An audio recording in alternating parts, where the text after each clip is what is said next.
Hi there, this is Matt with State of Flex here with a review for Oppenheimer.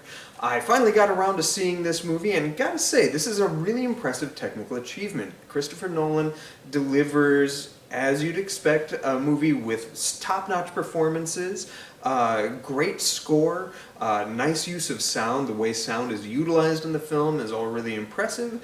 It is visually impressive as well.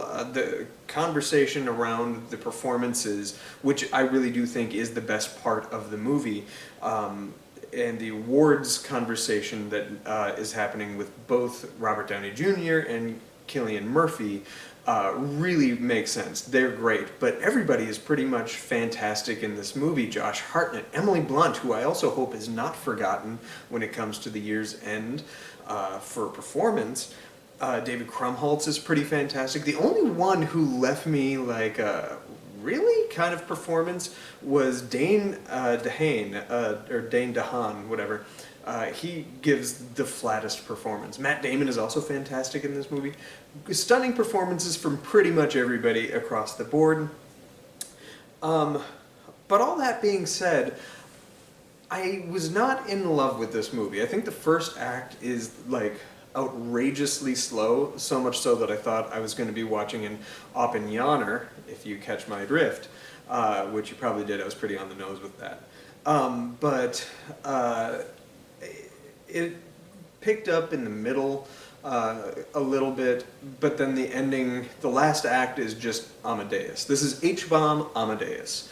And of all the Oscar-winning Best Pictures, Amadeus is probably in my list of the 5 worst choices for a Best Picture win that I've seen. I'm just not a fan of that story, and it was kind of disappointing that that's ultimately what this movie kind of becomes.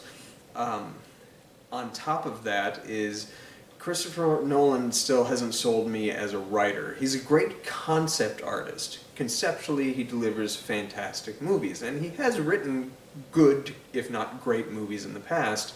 But this one's weakness is, it almost felt like, I come from a writing background, and the way that I operate when I do my writing is I will be thinking about a scene and how I really want to land that scene, which reminds me that I need to really set up the dominoes for that scene a little bit earlier on, so then I start thinking about that scene, and my mind just kind of weaves into how I can really make this story kind of work.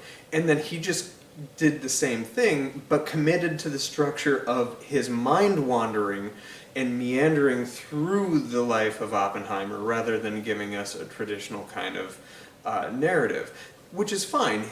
Christopher Nolan never gives us a traditional narrative outside of the Batman films. Predominantly, all of his films are movies that take place out of order. He plays with time quite a bit. But here, it just felt like his mind was flitting back and forth, and the structure of how they all knit together and weave together, I think, is weaker than in any of his prior films, shy of maybe like Tenet. Yeah, so that's kind of my big gripe. I think technically this is a very well-made movie. I did not really love the screenplay. However, operating off of Robert Roger Ebert's assertion that a good movie has to have 3 good scenes and no bad scenes, this movie definitely lives up to that.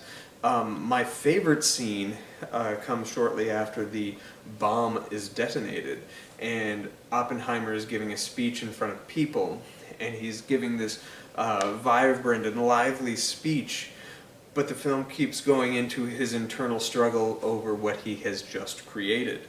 And I thought that was excellent use of camera storytelling.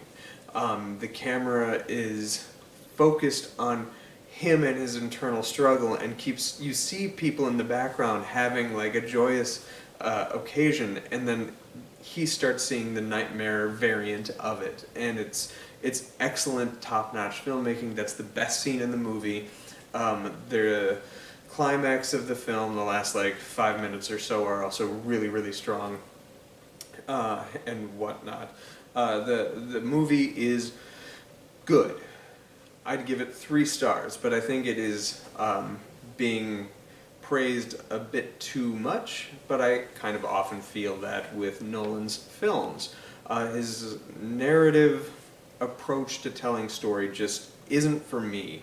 It feels like a man with like attention deficit flitting between different things he wants to say without being able to cohese into a structured narrative, and he just commits to it, and we call him a high artist because of that, whereas it's, in all likelihood, he's just committing to how his mind works rather than probably what's best for the movie at hand. And sometimes it's good for the movie. Memento is fantastic, but other times it's not, and I think this kind of, it just didn't work for me the way they structured it. The other thing I do want to say is this movie did not need to be rated R. It's pretty much, I think it's got 9 F-bombs in it, and a lot of them happen kind of off-screen.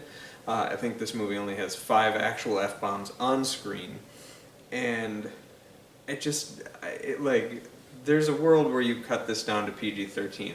I also found the nudity with Florence Pugh's character to be completely pointless and a little exploitative. You didn't need to photograph that with her in the nude, particularly during most of the scenes wherein she is nude.